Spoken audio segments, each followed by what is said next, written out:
Hello everyone, মাই lifestyle ব্লগে আপনাদের সবাইকে স্বাগত। তার সাথে জানাই হ্যাপি সানডে। আমি প্রিয়া। আজ আপনাদের সঙ্গে শেয়ার করব খাসির মাংসের মেটে চচ্চড়ি।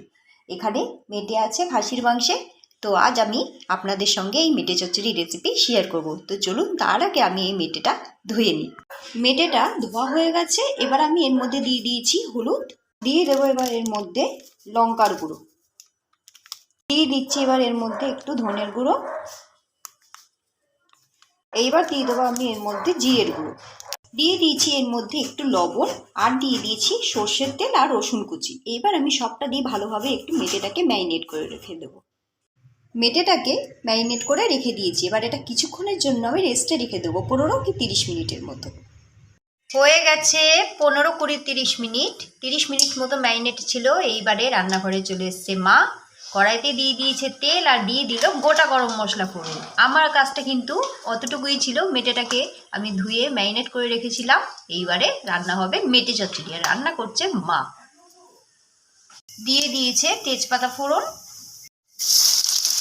দিয়ে দিল আদা কুচি, দিয়ে দিয়েছে রসুন কুচি।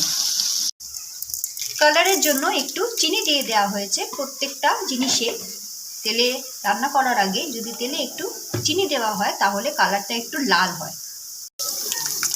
এইবারে দিয়ে দিচ্ছে পেঁয়াজ কুচি। এবারে পেঁয়াজটা একটু ভাজা ভাজা করে নেওয়া হচ্ছে। পেঁয়াজটা একটু ভাজা হয়ে এসছে। এবার দিয়ে দেওয়া হলো এর মধ্যে স্বাদ মতো লবণ, দিয়ে দেওয়া হয়েছে হলুদের গুঁড়ো। এবার হলুদ আর লবণ দিয়ে ভালোভাবে একটু মিক্স করে নেওয়া হচ্ছে। এবার এর মধ্যে দিয়ে দেওয়া হলো মশলা, ধনে জিরে আর লঙ্কার গুঁড়োটা একটু জলে মিশিয়ে রাখা হয়েছিল, মিশিয়ে দিয়ে দেওয়া হলো এই মশলা। এবার মশলাটা দিয়ে ভালোভাবে একটু মিক্স করে নেওয়া হচ্ছে যতক্ষণ না তেল ছেড়ে আসে। মশলাটা থেকে তেল ছেড়ে এসছে। এবারে দিয়ে দেওয়া হলো টমেটো। টমেটোটা দিয়ে ভালোভাবে একটু মিক্স করে নেওয়া হচ্ছে। দিয়ে দেওয়া হচ্ছে এবারে ম্যারিনেট করা মেটেটা ভালোভাবে কষানো হচ্ছে মশলার সাথে। এবারে দিয়ে দেওয়া হচ্ছে জল।